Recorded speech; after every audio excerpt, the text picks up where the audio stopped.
One important part of a successful Etsy shop that I don't think gets talked about enough is customer service. Or rather, the importance of good customer service. It's actually not that uncommon to be scrolling through TikTok or Instagram, seeing screenshots between a small business and a customer, whether from the business or the customer side. The shop owner is proud of their clapback, and then the customer feels disrespected and won't buy from them again. Or shop owners will make an entire video trash talking a customer in front of their followers. I get it, we need to blow off steam sometimes, but in front of thousands of other potential customers is probably not the best place. Good customer service is helpful not only for your current customer, it also helps your chances of getting a good review, makes them more likely to come back for a second, third, fourth purchase, and maybe they'll even tell their friends. When we're talking about ensuring that your customers come back, this doesn't just start when they have a problem, it starts at the very beginning. If you've been following along in this series, way back in episode 3, we talked about figuring out your target customer and keeping that one customer in mind when you make any decision about your business. Then in episode 4, we talked about what you should sell and how all of your product offerings should be something that your target customer would want to buy. If you forgot or if you haven't watched those episodes, here's a quick rundown. Let's say that you sell party supplies and decorations. Your target customer is a young mom. You've got your lumberjack themed stuff for the boys, the unicorn stuff for the girls. You got the banners with the kid's name on it, the cake toppers with the age on it, whatever else you use for kids' birthdays, I don't know. That same customer could buy their party decorations for their kids from you for the next 10 years. Then if they have more than one kid,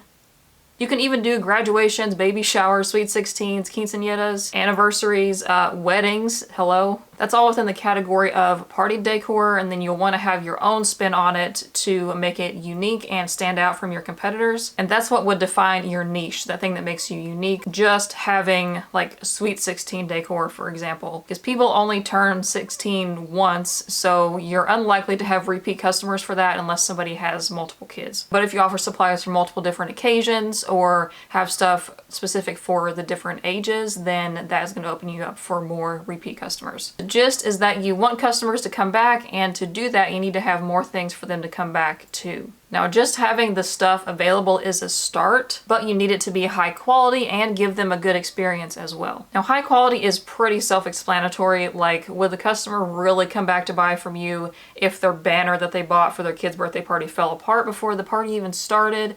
Probably not. The experience here will really make the difference. I've broken down the customer experience into 8 steps, almost all of which you have direct control over. So let's talk about those and what you can do. The first step that any customer will have in their experience with you is their first impression. This is usually learning about or seeing your products for the first time. Do your visuals appeal to them, and are they presented in such a way that the customer can see themselves using or wearing the item? A lot of online selling advice for taking photos is to use a plain background. Even Etsy gives this advice. And this is a good idea for most of the photos so they can see details better, but you also need to have a styled photo. Having the photos styled in some way helps the customer make that connection between here's this item and here's what I might look like or how I might feel when I use or wear this item. The second step in this is their initial contact with you. This can apply to everybody, but is especially important if you offer custom orders. The ordering process should be as smooth as possible, but with the least amount of steps as possible. Let them know all of their options and everything they're going to need to send you right up front in the listing. You'll want to use that add personalization box in your Etsy listing whenever practical. Obviously, if you have them send you photos, you can't upload a photo there, so they'll need to message you that afterwards. But sometimes if you put message me with your selection, they're going to forget, so if you have the space for the add personalization right there, they can just give you their choices or the name that they want to put on the thing, whatever it is, right away, and they won't have to go back and message you. If you get a message with a question, make sure to answer it promptly and professionally. There is a reason that Etsy has that requirement for Star Seller, that is respond to the initial message within 24 hours. The longer you take to respond to a question, the less likely they are to make a purchase. In my experience, taking longer than an hour or two usually means I've lost the sale. This is because you're on Etsy. The customer can just click the back button and order from a different shop who has the answer to their question already in their listing.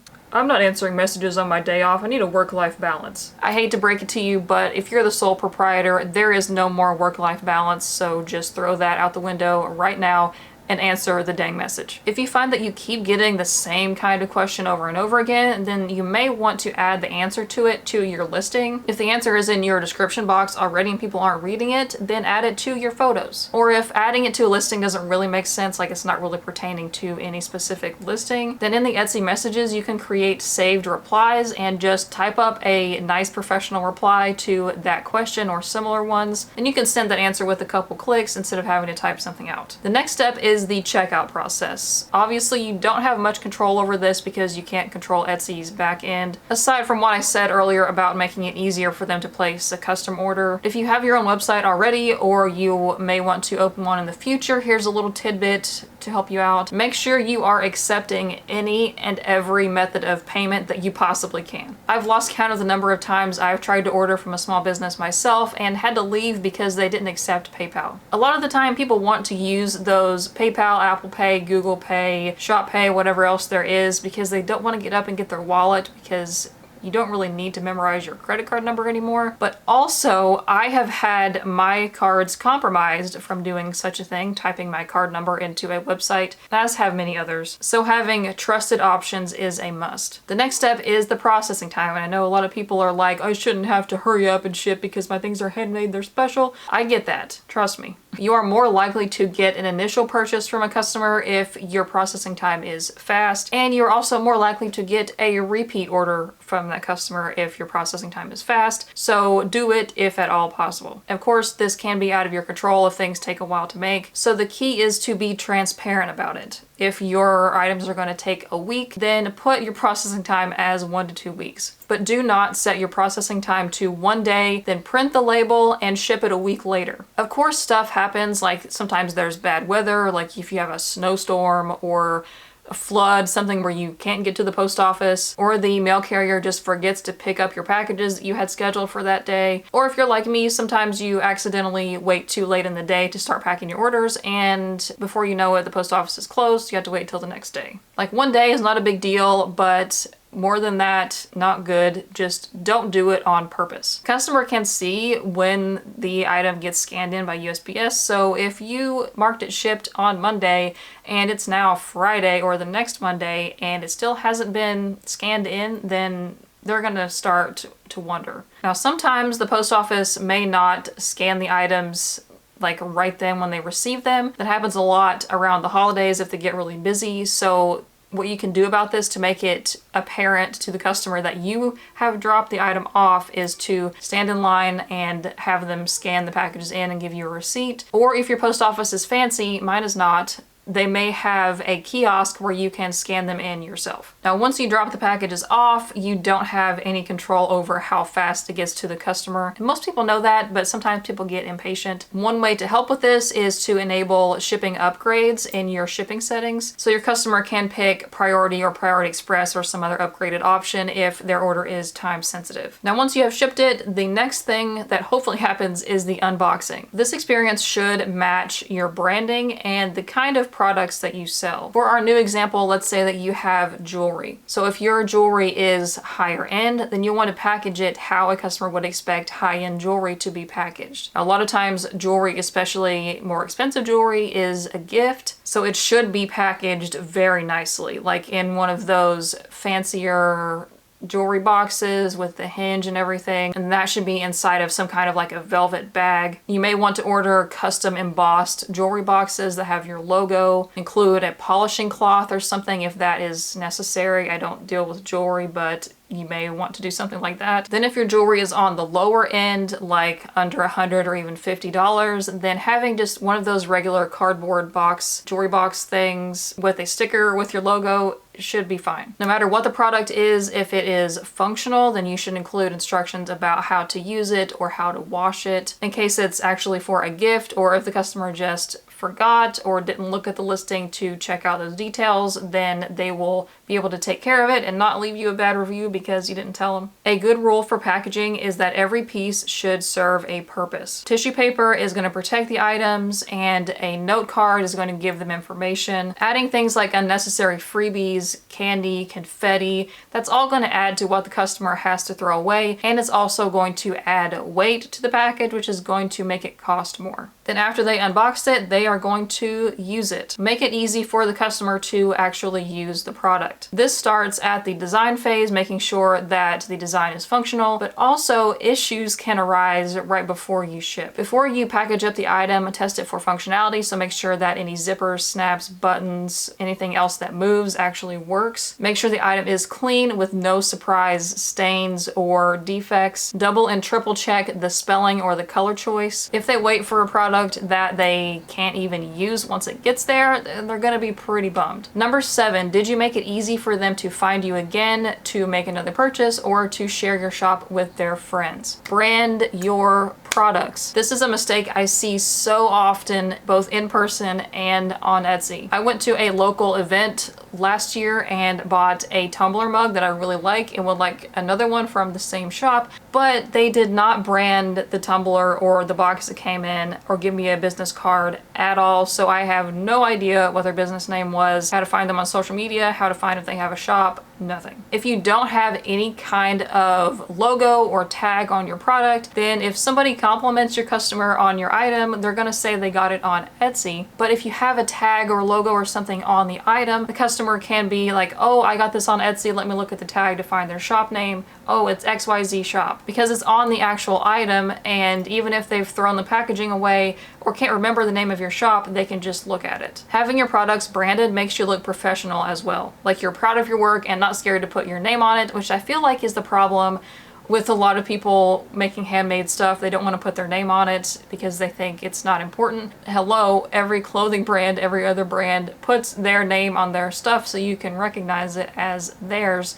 So you should do the same. Put the tag or the logo somewhere discreet, like on the back or the bottom or inside of the product somewhere where it's not going to be in the way. Number 8, how did you handle any problems throughout any part of the process? Again, make sure that you've answered any questions promptly and professionally. It does help to address people by their first name. You don't need perfect spelling, but don't be cussing them out or calling them a liar. Make sure you stick to your return and exchange policy. If you offer returns, let them return. If you made a mistake, fix it, preferably as soon as you can before the customer leaves a bad review or they open a case with Etsy. Unfortunately, it doesn't always work out that way. Sometimes they do leave a bad review or contact Etsy before they contact you. And taking a loss on the occasional order is just a part of the process, whether it was your fault or not. That's why it's important to have a good profit margin so you're not screwed if something like this does happen. You'll want to familiarize yourself with the Etsy Purchase Protection Program so you don't lose money if you don't need to. And for larger orders, it is worth paying the few extra dollars to insure the package. And speaking of packages, a very common message you'll get is that the customer didn't receive their order. A lot of people handle this the wrong way, so here's how I do it. The first thing you want to do, obviously, once the customer has said this, is to check the tracking and see what it says. If it's showing as delivered, have them check with their neighbors or behind the bushes or something, or have them wait a day or two because sometimes they will mark a package delivered the day before they actually deliver it. If it's showing that the order is still in transit,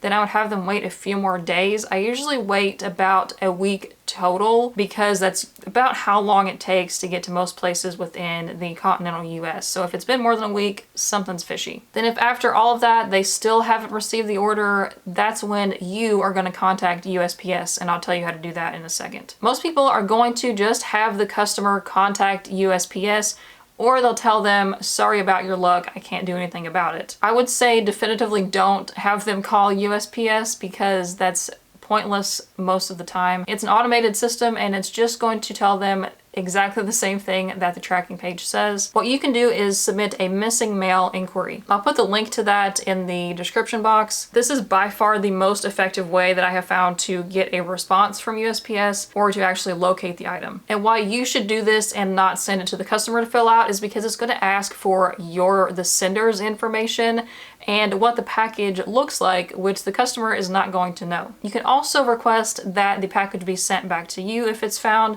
That way, if it does show up and you resend the order, then the customer doesn't have to. You'll get the original one back. The post office will then reply to you by email or phone that they have either started looking for it or they found it somehow, or they confirm that the package was indeed delivered. And one time I had them confirm that a bunch of packages were stolen off the back of a truck, and that package was included. A number of things could have happened to the package. We have a communal mailbox for our whole street with locker things, and sometimes they just put it in the wrong box on accident, so all they have to do is check the other boxes. Whatever the case is, keep the customer updated. I would give them a time frame, like, okay, if we don't find the package within 3 days, then I will send you a replacement or a refund, whatever they choose. And most people are actually honest. They will tell you if the order actually arrives because they understand that you're a small business. Sending out another package is a bigger deal to you than Amazon sending out another package. I had this happen a few months ago, and Etsy actually reimbursed me for resending the order. It was the order that was confirmed to be stolen off the back of the truck, so I sent the screenshots to Etsy support and they reimbursed me. Etsy is still the place to find unique handmade items made by small businesses that are ran by real people, so remember that your customers are real people too. When in doubt, follow the golden rule. Treat them how you want to be treated.